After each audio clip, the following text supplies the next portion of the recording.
Gold trusted gold buyers. మీరు తాకట్టు పెట్టిన బంగారాన్ని విడిపించి ఈ రోజు ఉన్న మార్కెట్ ధరకు కొనబడును. హలో హలో ఇది వినిపించలే వినిపించట్లే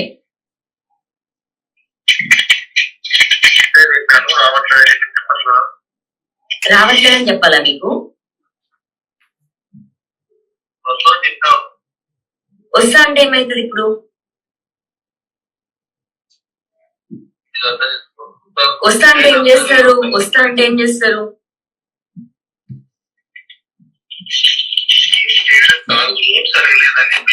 అవన్నీ మీకు ఎందుకు? నాకు కావాలి, డ్రైవ్ చేసేది నేను కాబట్టి.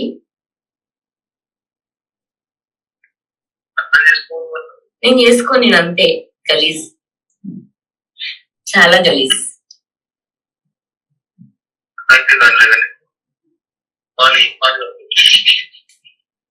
నేను ఇప్పుడే వస్తా.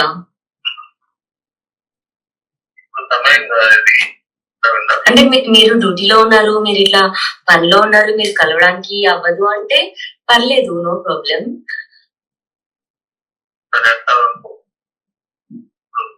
సరే, అప్పుడు దూరం నుంచి నేను మిమ్మల్ని చూసి వెళ్ళిపోతే ఓకే మీకు? నీ బ్రతుకును చూసుకో, నీకు చూసుకో, సంబంధం లేనట్టుగా ఉండు. జస్ట్ సరదాగా ఇన్ఫర్మేషన్స్ ఇచ్చాను. సరదాగా ఇన్ఫర్మేషన్స్ ఇచ్చాను. నీ గురించి అది మన ఇద్దరి మధ్యలో ఉంచి మళ్ళీ ఇన్ఫర్మేషన్ ఇస్తాను. నేను ఎలా అయితే కార్ప్స్ తో నేను ఉన్నానో నీతో అలాగే ఉంటాను, పర్సనల్ గా ఉంచుకుంటాను. హలో హలో ఇది వినిపించలే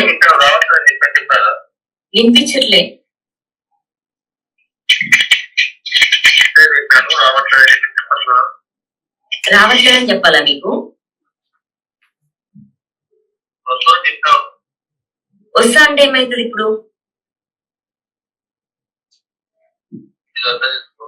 వస్తా అంటే ఏం చేస్తారు?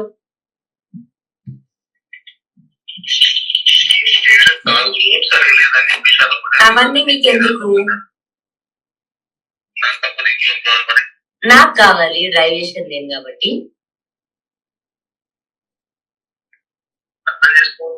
నేను చేసుకోని అంతే. గలీజ్, చాలా గలీజ్.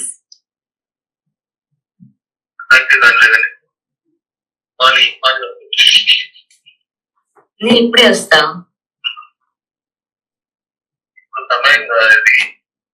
అంటే మీరు డ్యూటీలో ఉన్నారు, మీరు ఇట్లా పనిలో ఉన్నారు, మీరు కలవడానికి అవ్వదు అంటే పర్లేదు, నో ప్రాబ్లం.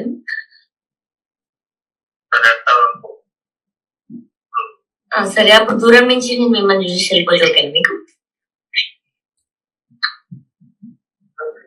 నీ బ్రతుకును చూసుకో, నీకు చూసుకో, సంబంధం లేనట్టుగా ఉండు. జస్ట్ సరదాగా ఇన్ఫర్మేషన్స్ ఇచ్చాను. నీ గురించి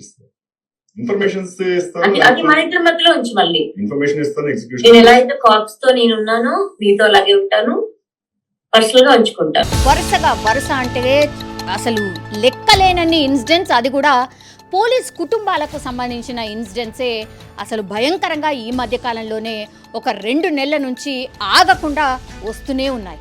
రీజన్స్ ఏవైనా కావచ్చు, కానీ ఆత్మహత్య చేసుకుంటున్నటువంటి ఇన్సిడెంట్సే చాలా పెద్ద ఎత్తున వస్తున్నాయి. అగైన్ ములుగు జిల్లాలో జరిగినటువంటి ఇన్సిడెంటే ఇది. ఎస్ఐగా పనిచేస్తూ ఉన్నాడు, మరి ఏం జరిగిందో ఏంటో తెలీదు. కుటుంబ కలహాల కారణంగానే ఆత్మహత్య చేసుకున్నాడు అనేటువంటి విషయం అయితే ఇప్పుడు బయటకు వస్తోంది. అండ్ పూర్తిగా దర్యాప్తు చేస్తున్న సిచ్యువేషన్ అయితే కనిపిస్తోంది. ఇప్పుడు మనకు ఇట్లాంటి వార్తలు అంటే పోలీస్ వృత్తిలో ఉండి, అది కానిస్టేబుల్ కావచ్చు, లేదంటే ఎస్ఐ కావచ్చు, సిఐలు కావచ్చు, అసలు మానసికంగా పూర్తిగా ఒత్తిడికి గురవుతున్నారు. వాళ్ళకు కూడా అసలు పనిలో కావచ్చు, లేదంటే ఇంటికి వెళ్తే ఇంటి ఒత్తిడి కావచ్చు, ఇవి రెండిటి మధ్యలో నలిగిపోతున్న వాళ్ళే చాలా ఎక్కువ మట్టుకు కనిపిస్తున్నారు. కానీ ప్రజల్లో ఏముంటుంది అంటే పోలీస్ వృత్తిలో ఉన్నటువంటి వాళ్ళకు ఏ బాధ ఉండదు, వాళ్ళు హ్యాపీగా ఉంటారు, ప్రజల మీద అజమాయిషి చెలాయిస్తూ ఉంటారు అనే భావనే చాలా ఎక్కువగా ఉంటుంది పోలీసుల పైన జనరల్ పబ్లిక్లీ. కానీ నిజంగా చెప్పాలంటే వాళ్ళకు కూడా ఒక జీవితం ఉంటుంది, వాళ్ళకు కూడా పర్సనల్ లైఫ్ ఉంటుంది, వాళ్ళు కూడా పని ఒత్తిడితోని వాళ్ళ కుటుంబాలతోని సరిగ్గా గడపలేని సిచ్యువేషన్ ఉంటుంది అనేసి కూడా ఇట్లాంటి ఇన్సిడెంట్స్ వరుసగా జరుగుతున్నటువంటి ఇన్సిడెంట్స్ అయితే మనకు తెలియజేస్తున్న పరిస్థితి అయితే కనిపిస్తోంది. అన్సాల్వ్డ్ కేసెస్ కూడా చాలా మట్టుకి మొన్న మనం చూసాం. కామారెడ్డిలో జరిగినటువంటి ఇన్సిడెంట్లో కూడా యాక్చువల్లీ ఇద్దరు, ఒకరేమో కానిస్టేబుల్, ఇంకొకరేమో ఎస్ఐ, ఆ తర్వాత కంప్యూటర్ ఆపరేటర్, చెరువులో ముగ్గురు కూడా ఒకే చోట చనిపోయి కనిపించారు. ఆ కేసులో ఏం జరిగిందో ఏంటో తెలియదు, ఇప్పటికి కూడా మిస్టరీగానే మిగిలిపోయింది. లేదంటే పోలీస్ డిపార్ట్మెంట్కి అన్నీ తెలిసినా డిపార్ట్మెంట్ పరువు పోతుందని మరి చెప్పట్లేదా అనేది కూడా ఇంకో ప్రశ్న. కానీ ఆ ఇన్సిడెంట్లో మాత్రం అగైన్ ఇద్దరు పోలీసులు, పోలీస్ డిపార్ట్మెంట్కి సంబంధించిన వ్యక్తులే, ఆ తర్వాత ఒక కంప్యూటర్ ఆపరేటర్, వీళ్ళందరూ కూడా ఒకే చోట పనిచేశారు. మరి ఏం జరిగింది ఏంటి ఆ ఇన్సిడెంట్లో ఏమైందో తెలియదు, బట్ ముగ్గురు మృతదేహాలు ఒకే చెరువు దగ్గర కనిపించడం. ఆ తర్వాత కూడా మనకు ఒక ఎస్ఐ, ఒక ఆడపిల్ల వలలో చిక్కి పాపం ఆ ఎస్ఐ కూడా తట్టుకోలేక ఏమవుతుందో ఉన్నతాధికారుల ముందు నా పరువు పోతుంది అనుకున్నాడో ఏమనుకున్నాడో తెలియదు. కానీ ఆమె ఆ తర్వాత తెలిసింది ఏంటంటే ఆమె కిలాడి లేడీ, గతంలో కూడా ఒక ఇద్దరు ముగ్గురితోని ప్రేమాయణం నడిపించిన తర్వాత ఎస్ఐ ఇంకా కనెక్ట్ అయిన తర్వాత ఇంకా హ్యాపీగా ఉంటుంది నా లైఫ్ అనుకుంది. కాబట్టి పూర్తిగా ట్రాప్ చేసి ఆయనతో చాలా క్లోజ్గా మూవ్ అయ్యి పెళ్లి చేసుకుందాము అని ఇద్దరు ఒప్పుకున్నారు. కానీ ఎస్ఐ ఈ పిల్ల మీద ఎంక్వైరీ చేసిన తర్వాత పూర్తిగా ఈమె ఇద్దరు ముగ్గురిని ఆల్రెడీ మోసం చేసింది. ఆ తర్వాత ఎస్ఐ కాబట్టి ఈయనతోని ఆమె పెళ్ళికి ఒప్పుకుంది అని తెలిసిన తర్వాత ఆయన దూరం పెట్టడం మొదలుపెట్టాడు. ఆ తర్వాత పూర్తిగా ఆమె ఒత్తిడి చేయడం, నేను అందరికీ మన వీడియోలు కావచ్చు, ఫొటోస్ కావచ్చు, నేను అందరికీ షేర్ చేస్తాను అని చెప్పడం, భయపడిపోయి ఈ ఎస్ఐ ఆత్మహత్య చేసుకున్న పరిస్థితి అయితే కనిపిస్తోంది. ఇది కూడా ములుగు జిల్లాకు సంబంధించి. ఇప్పుడు మనం చూస్తోంది కూడా ములుగు జిల్లాకు సంబంధించిన ఎస్ఐ ఇన్సిడెంటే. కుటుంబ కలహాలతోని ఈయన ఆత్మహత్య చేసుకున్న పరిస్థితి అయితే కనిపిస్తోంది. ఇద్దరు పిల్లలు ఉన్నారు పాపం, అండ్ ఇంకోటి భార్య కూడా టీచర్గా పనిచేస్తుందట. మరి ఏం జరిగిందో ఏంటో తెలీదు, దర్యాప్తు అయితే చేస్తున్నారు. బట్ మరోసారి పోలీస్ డిపార్ట్మెంట్లో ఒక ఎస్ఐ అయితే చనిపోయిన పరిస్థితి. ఉన్నతాధికారులు చాలా మట్టుకైతే పని ఒత్తిడా లేకపోతే ఏంటి రీజన్స్ అనేది కూడా ఇంటర్నల్లీ ఒక ఎంక్వైరీకి అయితే ఆదేశించారు. బట్ ఈ ఇన్సిడెంట్స్ మాత్రం ఎక్కడ కూడా ఆగనటువంటి పరిస్థితే మనకు కనిపిస్తోంది. చాలా మందికి అయితే చికెన్ లవర్స్ చాలామంది అంటే చాలామంది ఉంటారు, అండ్ నాన్ వెజ్ లవర్స్ కూడా అసలు చాలామందే ఉంటారు. మాంసం లేనిది ముద్ద దిగనటువంటి వాళ్ళు చాలామంది పెరిగిపోయినటువంటి పరిస్థితి కనిపిస్తోంది. అట్లాంటిది ఈ వార్త ఎందుకు అంటే ఈ మధ్య కాలంలోనే చికెన్ ధరలు భారీగా పడిపోయాయి.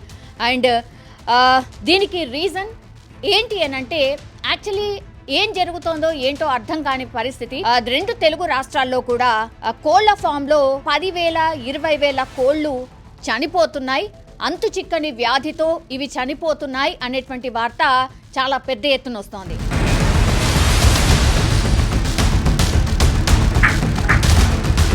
అందులో భాగంగానే చికెన్ లవర్స్ అసలు ఏం జరిగింది ఏంటి అనేది తెలుసుకునే ప్రయత్నం కూడా చేస్తూ ఉన్నారు. మనం గతంలో కూడా చూసాం, ఇట్లాంటి వైరస్లు కామన్గానే వస్తూ ఉంటాయి. అందులో భాగంగానే మనము 2012లో కావచ్చు, 2020లో కూడా ఇట్లాంటి వార్తలు వచ్చాయి. చాలా వరకు అప్పుడప్పుడు కోళ్లకు వైరస్లు రావడం, పెద్ద సంఖ్యలో చనిపోవడం, ఇట్లాంటి వార్తలు మనం వింటూ ఉంటాం. అగైన్ అదే పరిస్థితి కనిపిస్తోంది. పశు సంవర్ధక శాఖ కూడా యాక్చువల్లీ ఈ కోళ్లు ఎక్కడైతే చనిపోయాయో 10,000, 20,000 కోళ్లు చనిపోవడంతో పౌల్ట్రీ పరిశ్రమ ఒక రకంగా ఆందోళనకు గురవుతోంది. ఎందుకంటే వైరస్ చాలా ఫాస్ట్గా స్ప్రెడ్ అవుతోంది. కోళ్ళు అసలు ఒకదానికొకటి అసలు అంతు చిక్కకుండానే రాతోరాత్ చాలా కోళ్ళు చనిపోయి కనిపిస్తున్నాయి. సో పౌల్ట్రీ పరిశ్రమకు సంబంధించిన ఓనర్స్ మాత్రం చాలా మట్టుకైతే ఆందోళన పడుతున్న సిచ్యువేషన్ కనిపిస్తోంది. H5N1 అనే వైరస్ మేబీ కారణం కావచ్చు అని పశుసంవర్ధక శాఖ మాత్రం కొంత ప్రాథమికంగా ఒక నిర్ధారణకు కూడా వచ్చినట్టుగా సమాచారం.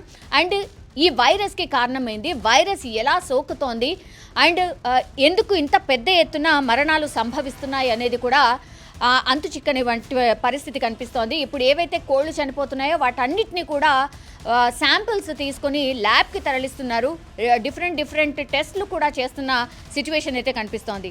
మామూలుగా అయితే డిసెంబర్ అండ్ జనవరి నెలలో చలిగాళ్ల ప్రభావంతో కోళ్ళు చాలా మట్టుకైతే ఊపిరితిత్తుల సమస్యలు అంటే వైరల్ ఫీవర్స్ మనుషులకు ఎట్లనో అట్లాగే ఈ కోళ్ళకు కూడా వస్తూ ఉంటాయి. ఇది చాలా కామన్.